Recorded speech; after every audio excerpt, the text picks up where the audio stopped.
So I'm Beans Vellocci, they, them. I am an assistant professor in history and sociology of science and GSWS, and I am a professional trans person, both in self and the work that I do. I work on the history of sex classification, but I also do work in trans history and trans studies. And is this not working? Cool, okay. Oh, yeah, that works.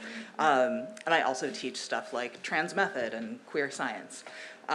So super pleased to be here, super pleased that this is happening, super pleased that you are all here. So our first panel is gonna, feature two excellent scholars talking about their pedagogical practices. I'm going to introduce Ava and Kat one at a time.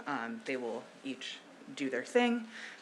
We'll have some time for discussion among the panelists, and then we'll open it up for questions, thoughts, and discussion. So let's kick it off.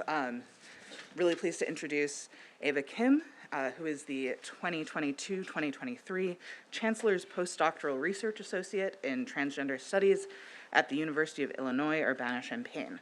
In July of 2023, she will begin an appointment as Assistant Professor of Gender, Sexuality, and Women's Studies at the University of California at Davis. Congrats. Thanks. Amazing. Ava completed her PhD in English here at the University of Pennsylvania and her BA in Creative Writing at Macalester College. Her work can be found in the journal American Studies and is also forthcoming in TSQ. Ava is also a co-founder and co-coordinator of the Transliteracy Project. She previously served as the graduate coordinator of the Mellon Mays Fellowship Program at Bryn Mawr College, co-coordinator of the Gender and Sexuality Studies Reading Group, co-director of the Queer Urgencies Conference, and SAS.gov, that's School of Arts and Sciences Government representative. Her previous work experience includes managing national funds for supportive housing at Community Solutions and as an API People's Solidarity organizer at the Committee Against Anti-Asian Violence in New York City. So thank you so much for sharing all of this expertise with us. Really happy that you could be here. Thanks. Thanks, Beans, for that introduction. I think that's an old intro. I meant to nix out the second paragraph. No, it's just so long. Thank you for, yeah, that's an old one. Hi, everyone. Thank you for being here. It's so nice to be back. I'm really happy to be back in Philly and be back in this space. So thanks, Maria and Riley, for organizing, and Melissa and Gwendolyn for bringing us together. I'm really excited to hear what people have to say about trans pedagogy. I feel like we started some of these events a long time ago, and it was like 5 people in a dark room somewhere, kind of just talking about how hard it was to be trans in classrooms, and it's just really expanded a lot, so it's nice.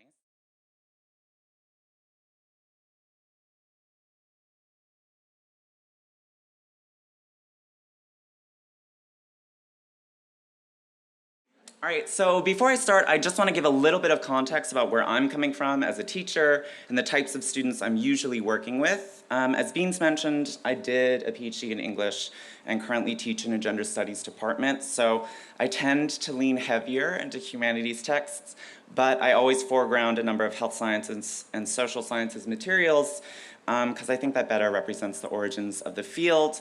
I'm mostly going to talk about my trans studies teaching just because this is like a largely trans audience, and so I don't always get that opportunity, so I'm gonna focus on case studies from my trans studies courses, but generally speaking, these are things I circulate in like English courses and gender and women's studies courses too. Many, if not most of my students are LGBT identified. I've had many students come out while taking my class, and I've also talked with many students who are curious about transition but terrified to do so. On the other hand, I've recently had a lot more students who also transitioned really early in their lives and are really familiar with navigating resources and institutions for transition-related changes. So I'm thinking a lot about that disparity too, and trying to invite a sort of embodied knowledge and experience and validate it while also emphasizing that, everyone is being pushed to really expand their views outside of themselves and understand how they might defamiliarize actually a lot of the narratives that they've taken for granted. So for today, I'm going to share one particular case study I teach in detail on the Trans Memory Archive, which some of you may be familiar with. Zoom out to the organization of a trans studies course I recently taught and explain a couple more case studies based on how much time we have left. Some of this is taken from my own research on trans politics and culture in Southeast Asia and the Southern Cone, but I'm also including several others that I think give students a good opportunity to explore other common trans debates. By now, I don't know where to put this.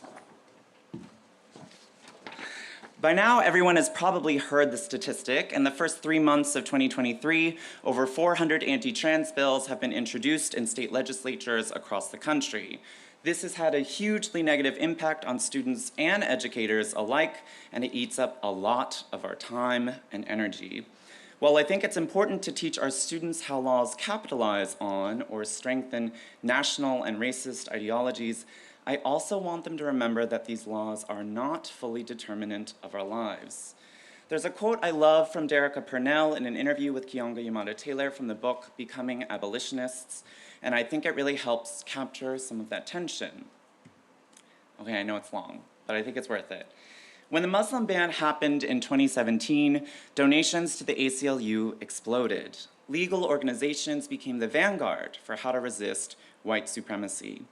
If you look at these bans targeting queer kids and trans kids and families who are prevented from getting gender-affirming care, the way that people are responding is to outsource the resistance to lawyers and have them go fight. Donate, sue in court, threaten to file an injunction.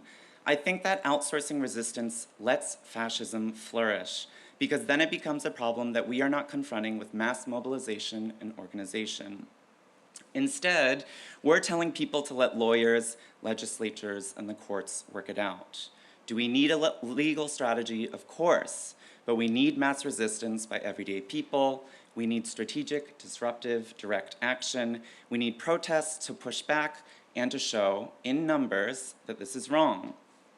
This isn't to say that the testimonials in state legislatures are unneeded or unproductive, but rather that they cannot eat up all our time and energy. Taking fascists on their terms leads to a number of complicated concessions, on valuing parents' rights over children's autonomy, on staking our politics on validation by medical agencies, and a reliance on authenticating trans people's most extreme pains. I take Purnell's quote as a counter to headlines like this one from the New York Times. Transgender could be defined out of existence under the Trump administration, or these others claiming that legislation or the law will lead to trans eradication. This isn't true. These headlines are oriented towards cisgender people. I understand it's a strategy for trying to provoke readership and visibility, but they falsely equate gendered life to state definition. Gender is not and should not ever be a right bestowed by nation states. Writing that the law can simply get rid of us altogether attributes too much power to courts of law, as well as medical providers, universities, and institutions that have long had a violent history in their dealings with trans people. Yes, these laws make trans life much, much harder, but they cannot erase trans life entirely. And because of that, they're also not the only way that we can push back. We need mass resistance by everyday people, says Purnell. I want to focus on teaching that statement to our students, on the meaning of the everyday, and on adjusting our expectations in institutional battles. Trans life has become so overwritten by death, despair, and violence, and while I think we should face these problems head on, I also think that we have to be honest about what to expect and what we want. The state and medical or educational institutions cannot recognize us, nor resurrect the people we love. So how do we find recognition and healing in each other, organize around material gains and grief and justice, and learn to decenter ourselves as we build momentum in movements? The beauty of projects like mutual aid, safety escorts, and disruptive actions is that you don't need bureaucratic approval, you just need other people. But first, on some of the organizing that led to trans recognition under the law in the first place. In trans legal studies, there's been a recent turn to what scholars are now calling, quote, the the right to change gender, and the right to transition. But this emergent language is largely based on a precedent made popular by legislation in Argentina, the Gender Identity Law of 2012, which explicitly declared that all citizens have, quote, the right to gender identity. For over a decade, LGBT rights organizations have framed Argentina as the leader in trans progress transnationally, the BBC going so far as to call them, quote, the world leader in the trans revolution. Used as a benchmark for nations across the world, Argentina's gender identity law has transformed not only the way we conceptualize embodiment and gender, but broader notions of change, adaptation, and national politics. The right to gender identity and the right to change gender have become one of the most visible sites of political negotiation in much of the Western Hemisphere. In the Argentine context, slogans like trans rights are human rights have found political traction in ideologies of national progress, strengthening claims that Argentina has moved past dictatorship into a supposedly multicultural liberal future. The gender identity law was only made possible by a really large coalition of different organizing groups. Travesti survivors of dictatorship, trans and non-binary organizations, gay rights groups, and women's rights activists who led uprisings in the 1990s. All of these groups came together to pass legislation that ended up modifying national healthcare plans to cover gender-affirming care and ease the process by which a person changes legal genders. One of the projects that a group of travestis organized that I mentioned earlier, called the Trans Memory Archive, or El Archivo de la Memoria Trans. That looks kind of funny, but this is the website, and actually you can see it. All the little images like clash against each other. It's very like collagey as you enter the website. The Trans Memory Archive is an incredible resource. Thousands of photographs, postcards, letters, pieces of art, posters, all contributed by travesti, trans, and intersex people, and managed by an entirely travesti staff. The TMA has digitized some of their collection and curated it online, making it an accessible resource that I've taught at various levels. So if you go online, photographs are organized into particular collections like sex work, portraits, birthdays, activism. And what's amazing is that this collection documents gender nonconforming life during dictatorship, when such life was explicitly outlawed, and as police violence and interpersonal violence increased. So when my students look at the materials themselves, I have each of them pick one collection and answer a series of questions. In intro classes, that might be the basic, like who, what, where, when of archival work. But in intermediate or advanced courses, we can talk about really constructing a narrative from the photos, getting into sort of the political context a bit more, and understanding like what was the strategy behind having an entire category of sex work portraits. Like why have that? Why include that in a national campaign for travesti rights?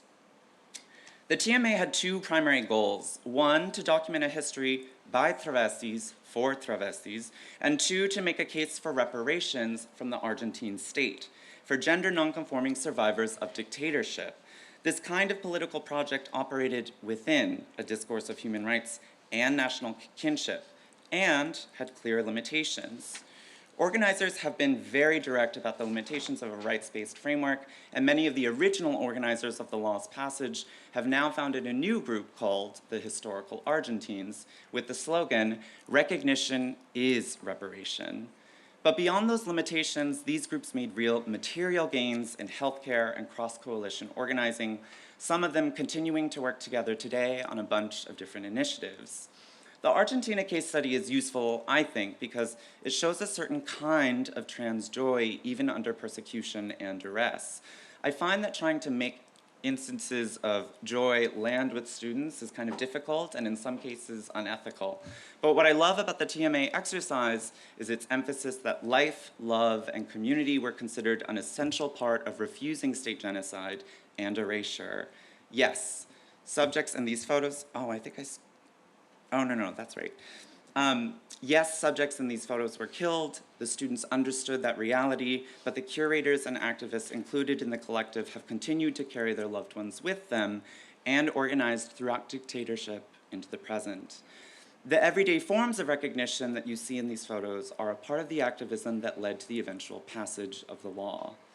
Care is the antidote to violence, says Saidiya Hartman. We cannot give in to the idea that care will disappear under laws that outlaw gender nonconformity. But organizers have also been clear that the law only led to reparations for a small group of travestis before being ignored by the government and diluted into a moment of multiculturalism. As an early case study, Argentina's assigned status as benchmark of trans progress helps students understand how discourses in the US are shaped by imperialist discourses like human rights and activist movements in other nations. By seeing the limitations of a right to gender identity, I find that students are primed for moving contexts. So zooming out a bit before I talk about other case studies, here is just kind of like a brief explanation of a course that I co-taught, co-designed with Professor Davey Niddle at University of Delaware, also in the room, and have kind of shifted across different locations. But it's based on scale, and the idea here is that if we start with a lot of trans studies things about the body and embodied experience, that it'll invite more gender nonconforming students into the room to really think about their experiences as an analytic, but really push them pretty quickly to decenter the US, decenter themselves, and move into other contexts really quickly. I'm giving the TMA as an example because that one usually comes pretty early and students kind of understand. Most of my students, regardless of where they're from, have heard of a sort of human rights framework, right? And so it just kind of transports a little more easily at the beginning.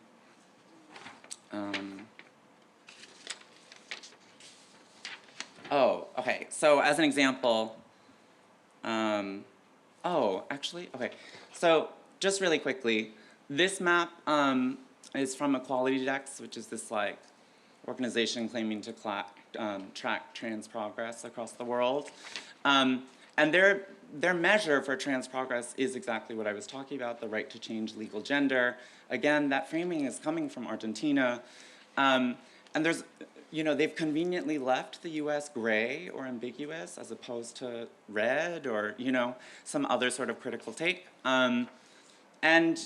This map looks a lot like those first world, second world, third world maps from the 1970s. I don't think that's a coincidence. I consider this an imperial document.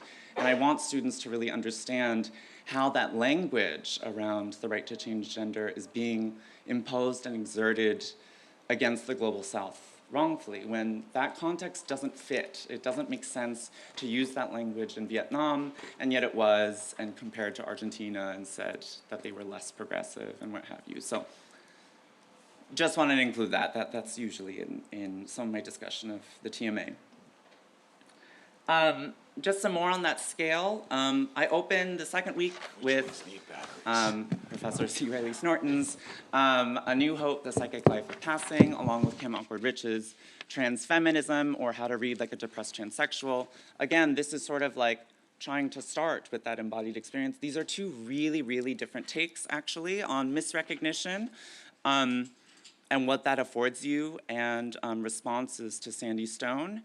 So I think my goal here is to really move, again, away from this feeling of despair, and away from just seeing misrecognition as sort of shutting one down, and instead as an opportunity for analyzing the world around you, and encourage that sort of movement, and then decenter the US pretty quickly from there.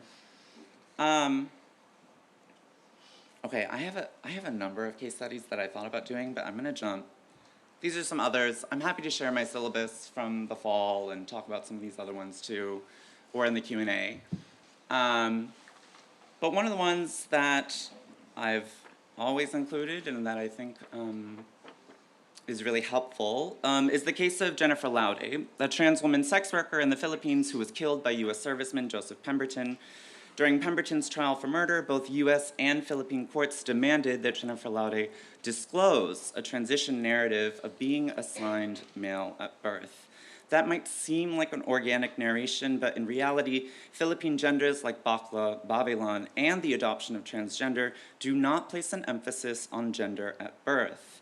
Here we see the direct result of a US transnormativity imposed in the global South. But the ensuing backlash and protests galvanized a number of organizations working in solidarity, and it also helps explain how movements around grief, similar to the TMA, can initiate new anti-imperialist movements. The second is Akweke Emezi's work, The Death of Vivek Oji, and Emezi's response to turf statements by Chimamanda Ngozi Adichie. Emezi has written extensively on their spiritual understanding of transition, surgery, and embodiment while publicly debating Adichie. And what I think is really useful about this case study is the way that it avoids certain pitfalls in arguments with TERFs. Many have responded to Adichie's exclusion of trans women by repeating that trans women are women, or by saying that there is an older history of gender nonconformity in parts of West Africa, but both arguments have been largely ineffective. Instead, I'm interested in using Emezi's writing to explore what an adaptation outside normative Western models of gender is useful to students today, and again, how grief surfaces as a guiding political force. Adichie makes an insistent claim to victimhood and gatekeeping of the category of womanhood. Relying on the victim-perpetrator dyad, Adichie makes clear that a TERF version of gender can only conceptualize requests for care with a particular type of victimhood, a slippery slope that betrays abolitionist notions of harm and accountability. Again, we see a legal discourse extended into the social, giving us another opportunity for realignments of activism. Both of these case studies aim to push against the general tendency to objectify Black and brown trans people. How many times have we heard authors, artists, and speakers in trans contexts make disclaimers in their work that their experience is not and could never be as difficult as that of trans women of color? The practice has become so widespread as to become obligatory. But while this kind of fetishization seemingly combats the problem of invisibility, it instead reifies trans of color objecthood, articulation solely through death, abjection, and unmanageability. Frequently, students express frustration and horror about anti-trans violence in the Americas, sometimes advising me which texts need trigger warnings, but less so with case studies in parts of the global South. I take this disparity as exemplary of a certain kind of neoliberal violence that's become somewhat ordinary. In all of our texts and readings on trans people, one of the primary modes of state violence is a technique of isolation. The law reduces structural violence into individual hate crimes, documentation bars people's access to resources, and police and state agencies incarcerate and separate. We work to make these struggles interconnected so that we can build stronger solidarities and militant communities. My hope is that we can do the same across nation and region. Doing so gives our students new frames of reference so that we might see transition not just as an individual coming into being, but more largely as adapting to a transnational fight for liberation. Trans embodiment offers us new strategies that are seemingly contradictory, choosing what might be considered abject for some, but still productive relationally. Laudé's life, like many of the trans people of color we fight for, strains against objecthood and offers us a glimpse into meaningful transnational struggle, not simply a cursory mention of violence, but a defiance that unsettles our conventional understandings of the world. For me, teaching new kinds of trans being opens up these possibilities, revealing operations of violence and finding power in our own forms of recognition. Thanks.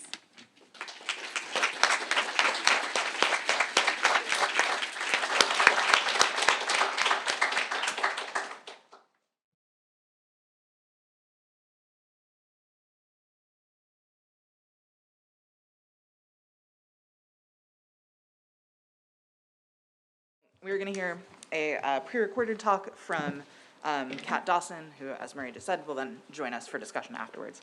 So Kat's research investigates the social construction of subjectivity through queer, feminist, and anti-racist representational strategies in postmodern and contemporary American culture. Their current book, Monumental Futures, investigates the conditions of memorialization in and beyond colonial representational economies by indexing responses by Black, Indigenous, and queer artists to the afterlives and effects of settler colonialism and the transatlantic slave trade. A subsequent book, Queer Photography and Its Metaphors, queries the emergence of queer and trans representational strategies, and investigates the profound impact those strategies have had, both within and beyond the medium of photography. They've taught courses on the study of women and gender and the history of art at Smith College and the University at Buffalo, and have peer-reviewed articles forthcoming in Art and the Public Sphere Journal and Queer Studies in Media and Popular Culture. They hold a BA in the study of women and gender from Smith College and a PhD in visual studies from the University at Buffalo. And they're a member of the College Art Association and the National Women's Studies Association. Hey folks, my name is Kat Dawson. My pronouns are they, them. I'm currently a Mellon Fellow at UMass Amherst and a lecturer at Smith College, both in the history of art. Before I begin, I want to thank Maria Murphy at the Center for Feminist, Queer, and Trans Studies for all the work that went into putting this together, as well as her colleagues in gender, sexuality, and women's studies, and the faculty sponsors here at Penn. Of course, I'm excited to listen to and learn from my fellow presenters. But I want to extend an apology for not being there in person, not only because I was there on a fellowship last year and would love to see some of you again in person, but also simply to miss the opportunity to meet many of you. By way of explanation, if not quite an excuse, my first book is due on Tuesday, and I simply ran out of time to make this trip. So I work at the intersection of the history of art and gender and sexuality studies, and I was invited to give a talk today on trans pedagogy in my field. And one of the really exciting things about my field, which may or may not be shared by others, is that there is an extent to which we still have not figured out precisely what crucial components of trans approaches to our field could be, such as what a trans art historical method might be, or how and under what circumstances transness becomes visible in the context of fine art. One of the questions that arise from this, again, as might be more or less the case in other fields, but which has consistently attended the work of those of us at the cutting methodological edge of most fields, is how to teach what we are ourselves just learning. My primary focus at present is undergraduate teaching at a small liberal arts college, which has some characteristics that might make sense to lay out before I launch into a discussion of what I do in the classroom. My classrooms have between 12 and 24 students in them. I run multimodal spaces that center student discussion, and I position myself as a discussion facilitator more than an expert. About half of my classes have titles like queer and trans visual cultures that tend to get students who self-select for those materials and methods, and who might only come secondarily for the art historical material. The other half of my classes are the other way around. And so students might come for art history, but get a class in which discussions about minoritized subjectivity and representation are considerably more foregrounded than students might expect. But regardless of what class I'm teaching, I foreground the close reading and object-based analysis of art history. And one central pillar of the field of art history, at least insofar as I understand it at this point, is that through careful study of an object, by situating its form, narrative, and materials in the social and historical context in which the work of art is viewed, installed, or seen, we can come to know something more or less true about that object. And indeed, if we take a historiographic approach to most major objects of art historical study, we can see a gradual evolution of deepening knowledge about the object that tracks or uncovers historical and archival revelations related to the object and its time. But as is the case for many fields, ultimately, we rely on disciplining as a precondition of any line of argumentation. And so one of the things that trans studies can do for us, maybe for any field, is to uncover binary scaffolding, undergirding certain assumptions or arguments, whether made by a student in the classroom or a scholar in an assigned reading. Generally speaking, there is much that trans studies can do for art history. And I'll take a moment to express gratitude and respect for Che Gossett, who last year co-edited with David Getze a syllabus for trans and non-binary art history, which is both an incredibly great engaging resource and also a testament, as they say in their introduction, to just how little there really is in the field. So I hope it functions, among other things, as a call to incite more TGNC scholarship in the field, both within and beyond their syllabus.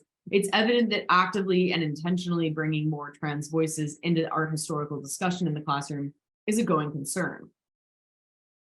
Some exciting projects have emerged in the last few years, but the process of finding more scholarship and art to put on syllabi and slide decks to deepen conversations around trans lives and representation in our field is a challenge faced by many fields.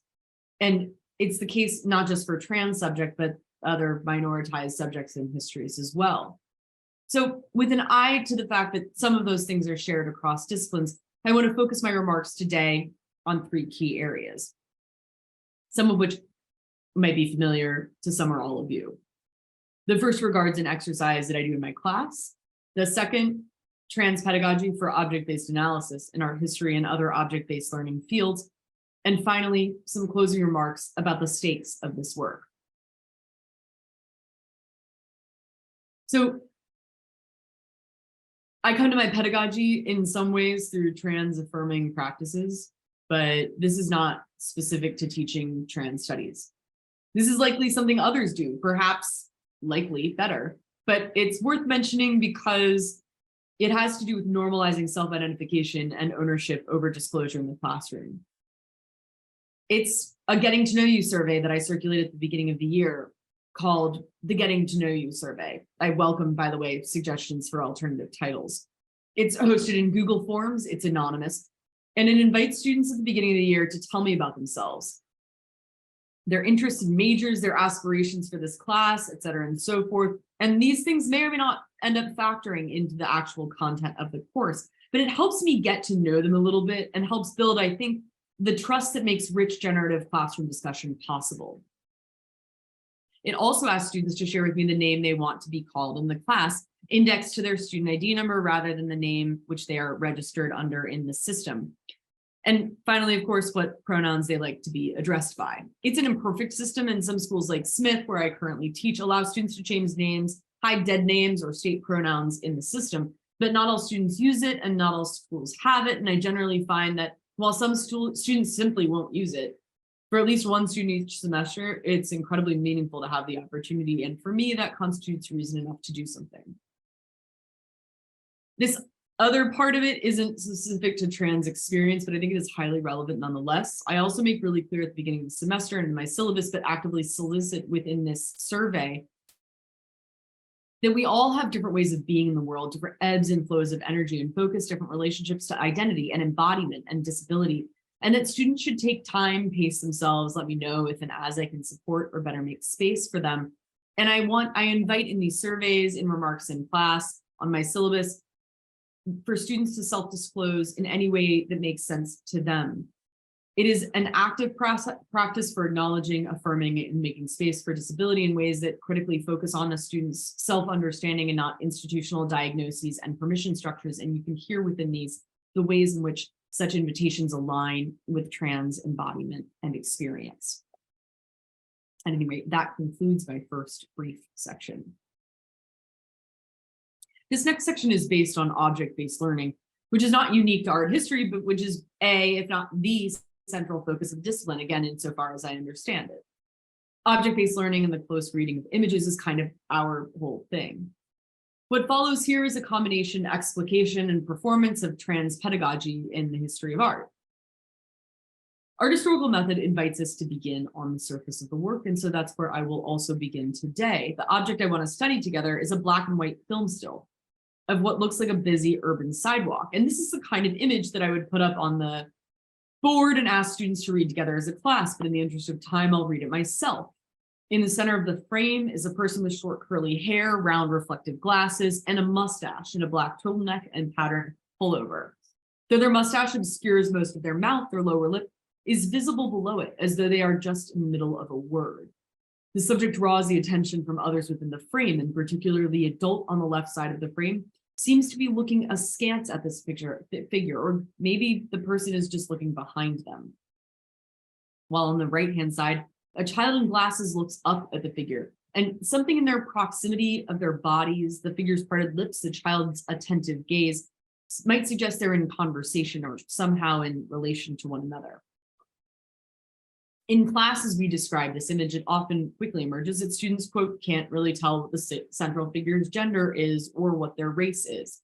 Those indeterminacies are always, almost without exception, articulated by at least one student in the classroom through a binary. For example, I can't tell if the person is a man or a woman.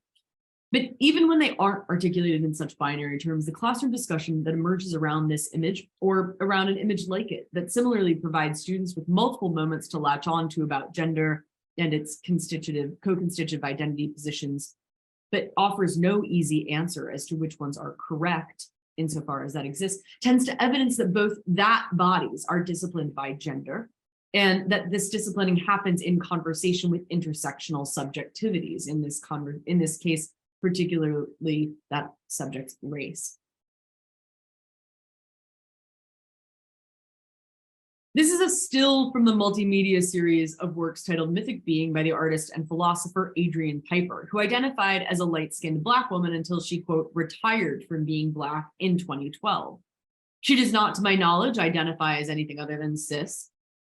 And this particular image, Piper's male-gendered alter ego named Mythic Being, is being recorded by a film crew as he walks down a crowded New York City street. Piper is diminutive of height and slight of frame, so she doesn't take up a lot of space in the world except when she wants to, as she periodically does throughout the Mythic Being performances. But this particular, sorry, I misspoke. She periodically means to take up space in a number of her performance works, but Mythic Being does not fall into that category. Indeed, with the exception of this particular excursion in which she's accompanied by a film crew, the Mythic Being seems to move through the world distinctly unremarked upon among the many projects in Piper's oeuvre. One of the things that makes Mythic Being such a good teaching tool is that there's a significant body of scholarship on the work that dates back to the 70s. And since then, art critics have been working on this, and low-key plug, as I show in a forthcoming article, tend to make one of two arguments, both of which rely on a reading of this figure as one of two binary genders. In the first, the central figure in the work is understood as definitely a woman who could not possibly pass for male and makes that obvious through how bad her drag is. And at the same time, that her inability to pass as male enables her to pass racially, as though one can only pass in so many ways at once. In the second interpretative line, the Mythic Being is read as, quote, unavoidably Black and male, unquote. Assertions that this is a male figure tend to be presented alongside images from the series taken out of context to suggest an aggression that is easily mapped onto or through stereotypes about Black masculinity, while ones of the Mythic Being doing yoga or being ignored while smoking a cigarette in the middle of Harvard Square are left out of publication and discussion. After the class reads the initial image as a group, I break them into groups based on the assumptions that they made about the figure, and I give them excerpts from key scholarly works that argue a position that departs from theirs. The resulting assignment is for them to read the essay, distill the author's argument, use their understanding of the work to critique the essay, and then offer their own analysis and interpretation of the work based on what they just read and dissected. That this isn't a legibly trans work of art is helpful here, I think. Legacy Russell talks about donning gender, quote, as prosthesis, unquote, as an extension of the self sometimes, but not always a vital one, but one that is always already external to the self. And somehow the Mythic Being's gender gives form to the prosthetic nature of gender overall. Maybe it's that Piper imagined the work as, to quote her, being in drag, dressed as a boy, unquote, with the word boy capitalized and italicized. And I think this is what gets students interested in what makes the work possible to talk about denaturalizing gender binaries with. The process of denaturalizing the binary is also helpful to understanding the work of art in its historically specific terms. In the case of Mythic Being, for example, a transmethodological approach to undisciplining this body makes it possible to see Mythic Being as a work about the co-constitutive nature of race, gender, and other markers of subjectivity, particularly but not exclusively related to minoritization, about how meaning is made relationally, and about what conversations around those themes were happening and are brought to the center here in 1973. This is just one example of trans pedagogy and object-based analysis. An exercise like this lays bare the groundwork for students to actively question how certain assumptions become attached to an image just in the course of looking at it. It gives an entree into discussing trans identities, the multiplicities and complexities of gender, but also does so in a way that is in conversation with the ways in which bodies are racialized, offering multiple thematic toeholds for students with different interests to get a hold of. It builds confidence in the and capacity around description and engagement with, in this case, the critical or scholarly essay, where students can see how institutionally sanctioned knowledge can be scaffolded by a set of assumptions about gender, not only with which they might not agree, but also, and which is where I try to get by the end of the class, which rely on the regulatory system rather than an acknowledgement of the ability to move or exist between binaries or beyond those systems. And that leads me to my third section, which is about stakes. The stakes in the classroom for this are pretty cool in my experience. I introduce art by and or of trans subjects, which also has huge payoffs for students particularly engaged with those subjects and questions. But this exercise makes those conversations easier. An exercise like this can also feel low stakes to some students and high stakes to others, but can build confidence for all through a range of skills and talking about a range of subjectivities. An exercise like this also gets them to question how they describe things, what terms they use, why and under what circumstances they need to qualify certain bodies. The habituated practice, for example, of naming non-white races, non-cisgenders, visibly disabled bodies, and so on. And whether and when it might make sense to do those practices, augment them, or perhaps stop them overall. One thing that trans pedagogies can do for object-based analysis then is to understand, is to undiscipline how we look at images, question underlying assumptions, and imagine how an argument might be otherwise if the assumptions were too. Thus, trans pedagogy can help students learn these things in action, in practice. But there, for me, kind of is a higher set of stakes for this practice that includes, but is not limited to, trans studies. And I kind of got to that just now, and hear me out on this last one. Learning to see in a way that normalizes or centers undisciplining is central to trans pedagogy, but it's radical praxis. To undiscipline how we categorize what we see is, which I think is a key promise of trans studies in general, but trans pedagogy, if we're doing it right in particular, is to help students look in a way that invites a shift in perspective. I'm reminded of Dr. Nicole Fleetwood's work on the impact of incarceration on contemporary visual art. Fleetwood's work stems from and is in conversation with racial justice and prison abolition, and is not trans method or pedagogy at all, at least not so far as I understand her work or either of those terms. But why I think of her work when I think of the stakes is that our role as teachers is to support students in becoming able to see the world in ways that make new things possible. The majority of our students won't go into our disciplines. And so we're supporting the development within them of critical interpretative skills that enable them to see, to use Dr. Fleetwood's work as an example, art made in prisons, not as art made by prisoners, but rather the work of artists held in punitive captivity. To help students see in the ways that trans pedagogy, among other, or in conversation with other minoritized or radical pedagogies, makes it possible to understand that artists are imprisoned, to shift how we value lives on a very basic level, in other words, that's not specific to trans studies, but which certainly touches trans lives. I know that this might feel like a reach, but in essence, what I'm just trying to get at is that the most important work that trans pedagogy can do is to offer students the tools to go to the root, to learn its contours, and to see what else it might be connected to, what binary gender might be locking down, and therefore to begin to ask what else might be possible if those forms are no longer all there is. Thanks very much.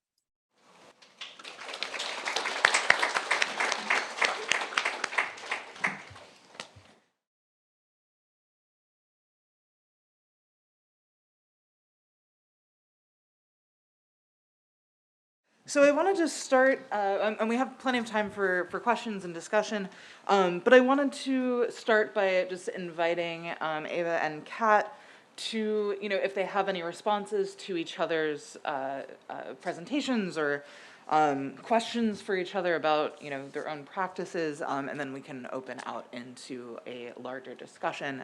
I also have some questions for the two of you, but wanted to open it up for both of you first.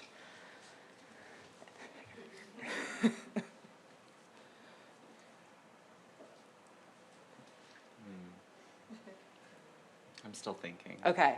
Well, then I will pose a question that is something that I've been thinking about a lot in terms of my own teaching and pedagogy, but was also something that I felt kind of like connection between what the two of you are doing and thinking about teaching as well, which is the kind of like emotional work and emotional engagement that we have with our students and as trans people in the classroom. And so I guess I was wondering if like both of you could speak to, the way that, clearly all of us are teaching kind of heavy stuff, but we're also teaching students who are themselves dealing with, current, despair, frustration, anger, who are maybe resistant to thinking about joy, who, often don't have support from other faculty, who maybe have a little bit of support from other places in the university, but often kind of come to us as the, trans elder in their lives, a thing my students literally call me. So I guess, so there's, I think that question of how do you support students while also supporting yourselves, and how do you so Kat, I was particularly thinking about this in the context of your own students' binary readings of these pieces. I'm looking at you as though you can see me from this screen, and I realize that actually I should be looking that way. Don't worry, Beans, I'm everywhere. Yes, you and the panoptic owl.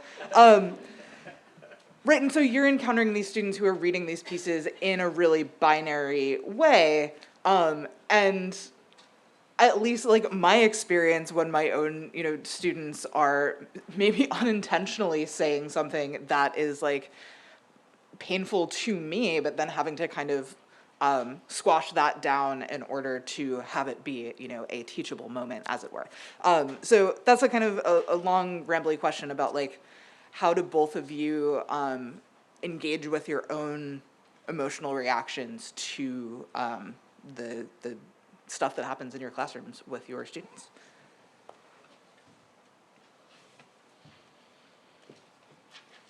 Do you want to cue one of us to go first? I have trouble reading the room and the vibes from within a small owl. That's fair. Even though you have eyes in the back of your head, I guess, that's a lot to deal with. Do either of you have immediate thoughts? I can cold call someone, but. I'm glad to take that. But Cool. Yeah, go for it. All right. One of the things that there's probably a lot of things that are unusual about each of us, but one of the things that that might make me slightly peculiar is I find that moments like that in the room create really exciting opportunities for teaching, and I really want to honor and make space for the experience of finding that painful, while also saying that I personally find those moments a little bit exciting. From a pedagogical standpoint, because the moments in which someone might find an articulation of a binary gender painful is going to happen as frequently as, but might be noticed less frequently than a moment in which another kind of microaggression or structural violence occurs in the classroom, but is not noticed, right, by whoever is leading the discussion. And so I get really excited about these moments in which, to which I am particularly attuned, because I think it gives an opportunity to make space for or encourage students to say things that or attend to moments or things that are said that can sort of have an opportunity for improvement and learning built into that. And one of the things that I've noticed in my, particularly in my classes that are queer and trans studies, like labeled, as opposed to the class that I'm teaching this semester, which is called Art and Its Histories, which is basically a feminist, queer, trans, Black, Indigenous, and disability art class that is masquerading as an introductory art history course. You know, I'll have a lot of students who will come in and want to learn how to speak in a way that is more generative and more operative and not know how to ask to do that. And so, you know, I think, I don't know, I see those as kind of exciting teachable moments, but there's also, I'll, you know, caveat that with there being something very wrong with me and that being probably one of those things.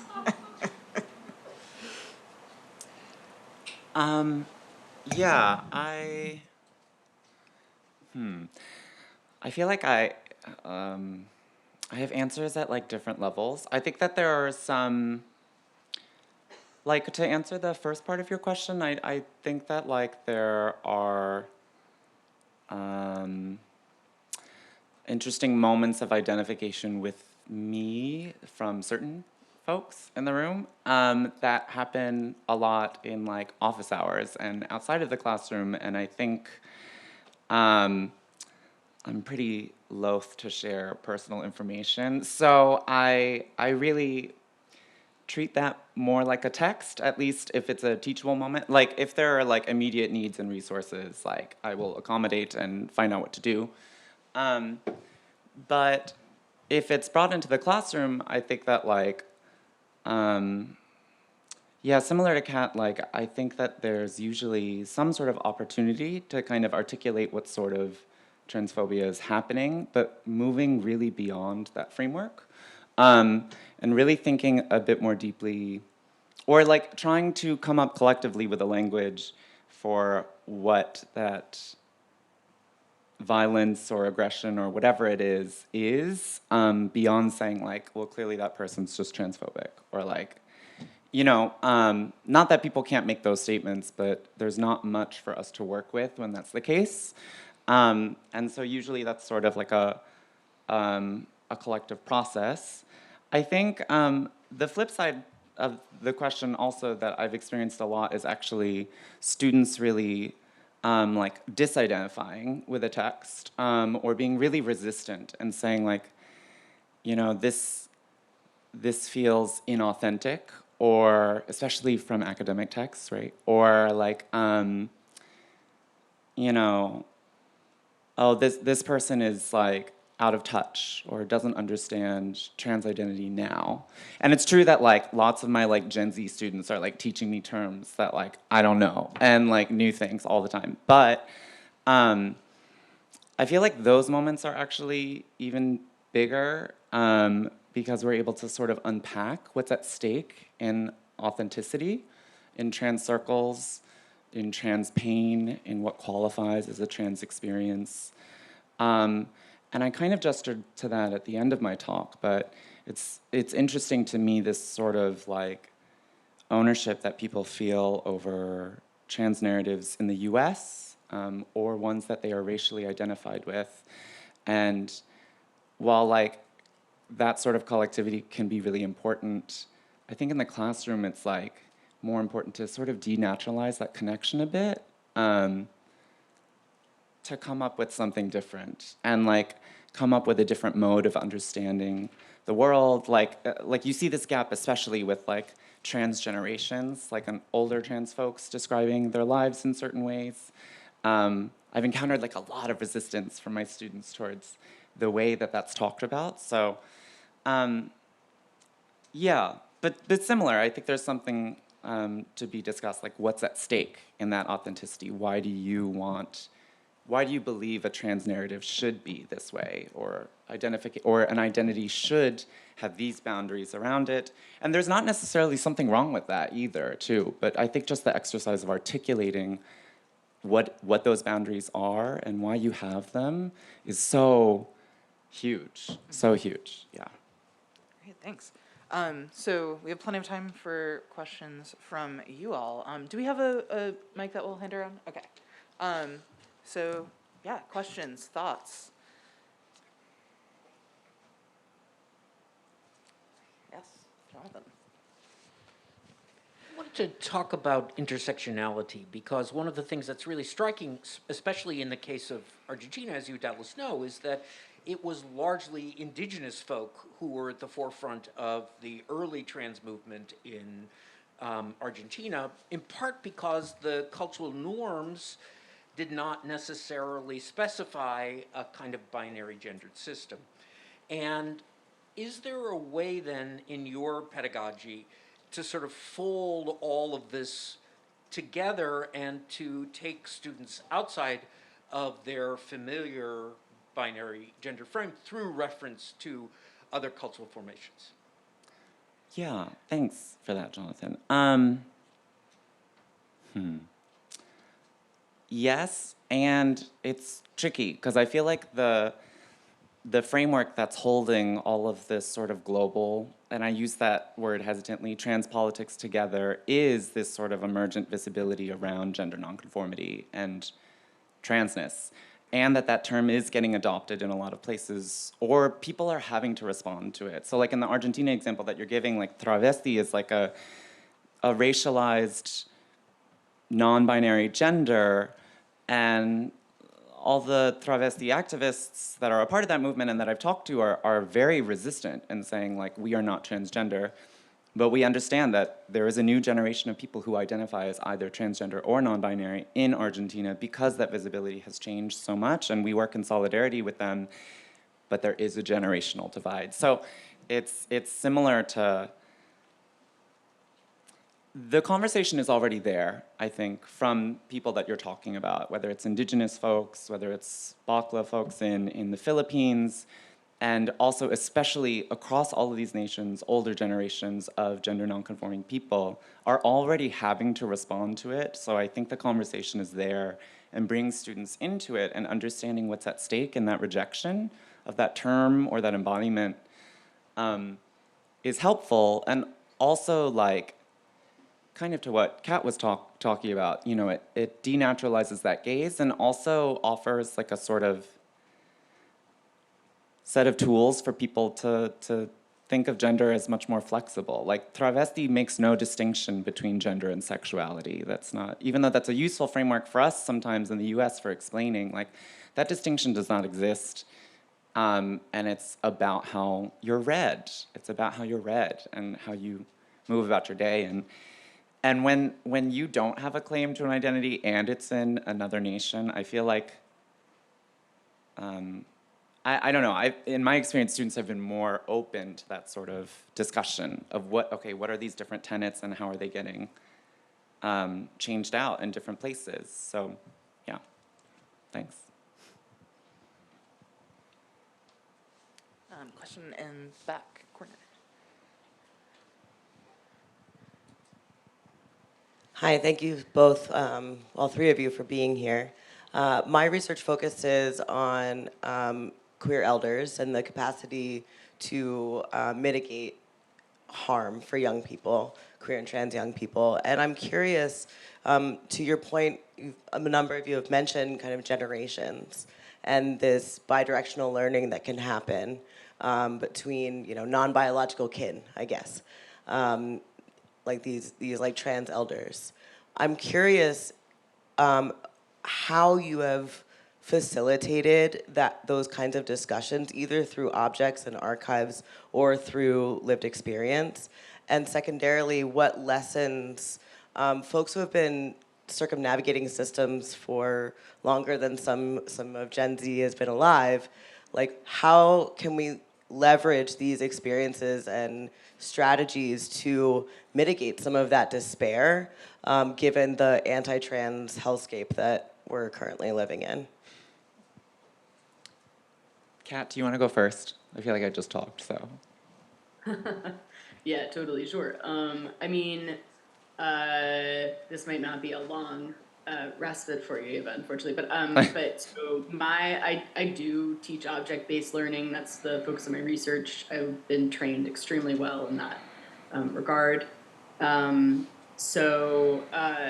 I don't really work in a way that facilitates conversations across generations, perhaps in the precise way that you're asking about.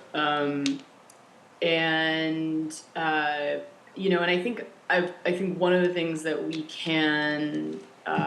we might attend to is, there's a way in which generationality can really be attended to with care in a productive way, but also a way in which thinking generationally can also sort of stymie other kinds of connections. And one of the things that I think we might attend to as a sort of example of that framework in practice is the degree to which we are.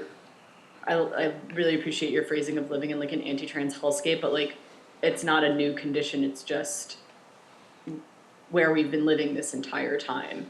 And so I think one of the things that we can do if we sort of trouble a little bit the linearity of generationality, if we sort of trans or queer generational divides through attention to trans and queer kinning practices, is to understand the ways in which, and this is a fundamentally Benjaminian concept, right? The ways in which there is no such thing as this new condition in which we're living that is deeply transphobic and violent. It's we've been here this entire time. It's just that the transphobia or whatever manifestation of violence that we're talking about keeps taking new forms. And when we think it's receded a little bit, it's just shape-shifting.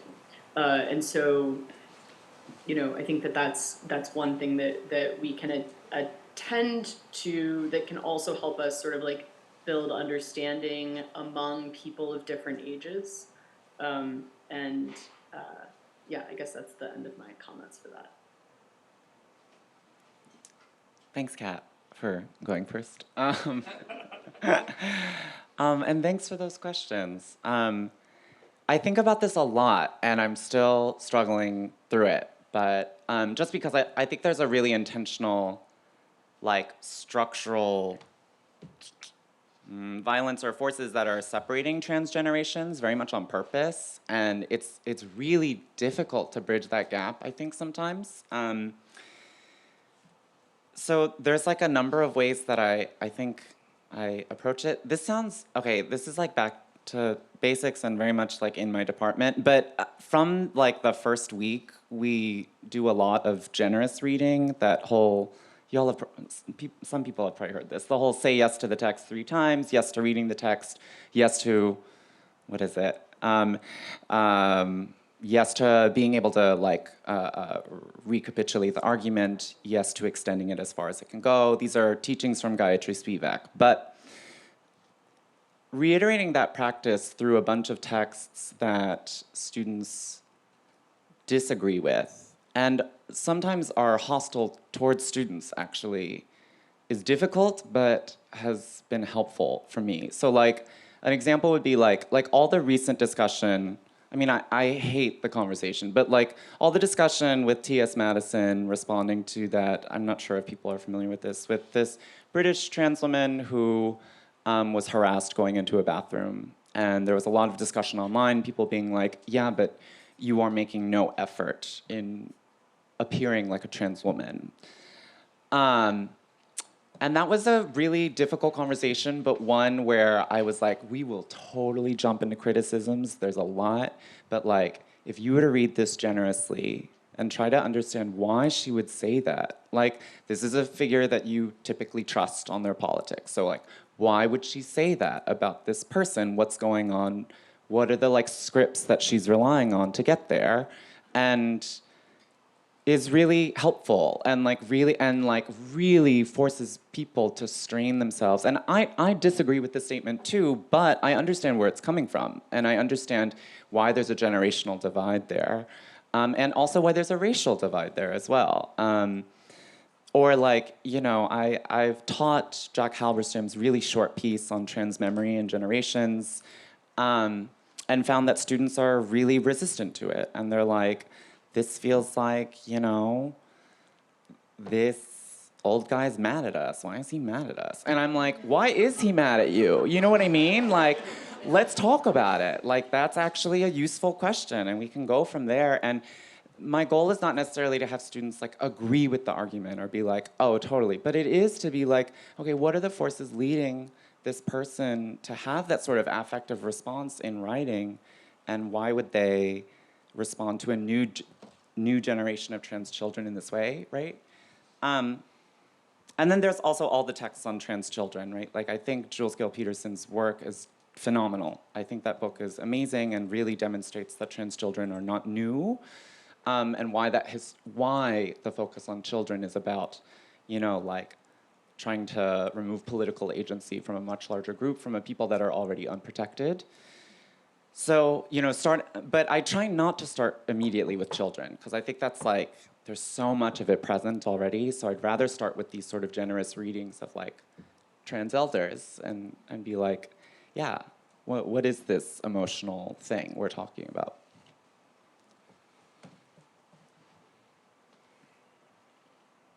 Other questions?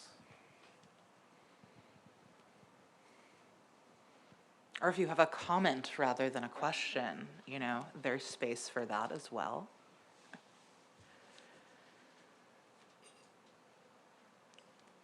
Yes.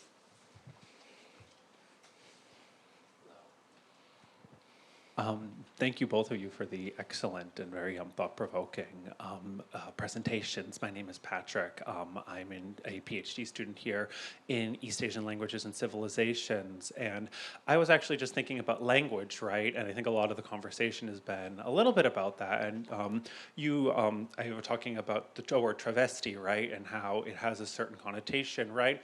In Spanish versus English, made me start thinking more about translation itself and how often we are teaching. This is one I would say is for both of you, but with a slightly different valence, perhaps.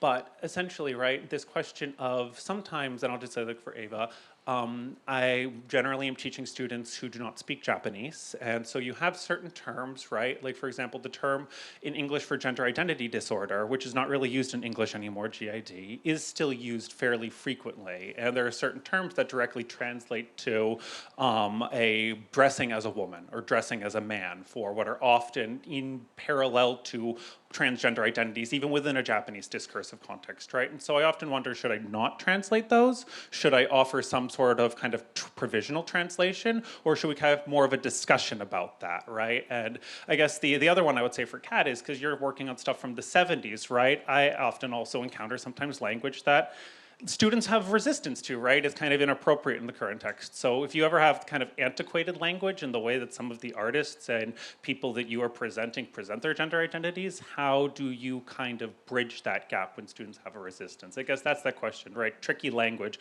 both in translation from other languages and from the past. Kat, how you feeling? You want me to go or you want to go? I can go. Okay. I mean, unless you want to jump in first, go for it. No, you got it. All right, cool. So thanks for your question. I really appreciate that. It's super interesting. I guess I have responses to both parts in some way. One of them is that you're talking about students not speaking Japanese, I think, if I understand correctly. Yes. But, and I'm not familiar with the Japanese language, but I do have facility in a couple of others, including German. And the contemporary practice for they, them pronouns in German, which is a highly gendered language, like all of the verb constructions, the sort of case situation makes a lot of things super gendered. But one of the ways that Germans are getting around it is that they are literally using the English language words they and them in the middle of their sentences. So for example, like, ich habe heute mit Kat gesprochen und they hat gesagt. I have today spoken with Kat and they said, and they literally use the English word they. So I think one of the ways that at least I've introduced when I'm thinking translationally in English, Spanish, and French, or sorry, in Spanish, French, and German, is to look at the practices in those languages today and talk to students about how those practices are being dealt with in the language in its contemporary usage. And I think that often helps students sort of figure out their way, or helps a class figure out a way together to talk about these. And then the other thing is, we're living in this moment in which things are changing very rapidly, like language is changing very rapidly, and I think that students can, to some degree, be, we've, a lot of, Ava, as well as people raising questions, and Beans and so on, have raised moments in which students are or can be resistant to a range of things based on their experiences that may really dramatically differ from what has happened in the past. And I think that, historical specificity is really important to me. I think that just because something is not now how it used to be, and it used to be something that someone views as problematic, is not an excuse for studying it and understanding it in its moment. And so I think that really helping students understand the importance of historical specificity, whether we're talking about something related to trans identity or not, is really key. And I think helping students understand the ways in which language have changed over time, what was imagined as, what was imagined 100 years ago as really cutting edge, out of the box, risky, or dangerous, that might seem today, by today's standards, rather conservative, is I think a helpful. I think just anchoring things in their historical moment is a really, really helpful pedagogical tool in this and other ways. And if we apply that practice consistently throughout our classes, throughout the materials we're doing, not just to moments in which trans questions arise, then it helps, I think, acclimate students to the import of it. But I'm speaking as a I'll emphasize the word art, but art historian. So that may be just me. Yeah, I think that among the options that you gave, I feel like my answer is just yes. Many of these things are untranslatable, and that doesn't mean I don't think we should try. So I feel like I am teaching students translation work, and some of these debates around what Kat was talking about. Originally in this presentation, I had one of those Stuart Hall quotes that's let go of your attachment to language, stay attached to the concept. And I feel that. So I feel like I'm often explaining the battles around things like bakla, or, especially in Southeast Asia, there's just there's a plethora of words that just don't translate, and people have written entire monographs on trying. And I think that's a worthwhile exercise, but really it's about what's being staked out through language in that fight against a sort of US or Western notion of transgender. And again, like I was saying before, people are staging that conversation a lot because it's appearing everywhere now, and people are having to get funding for NGOs by using the term transgender. And so I feel like that battle is far more important to me than getting lost in the language. But I've gotten in fights over that or people have been very upset about my quick translations. So I understand why that's important too. And I think we have time for one more quick question. Yes, in the back.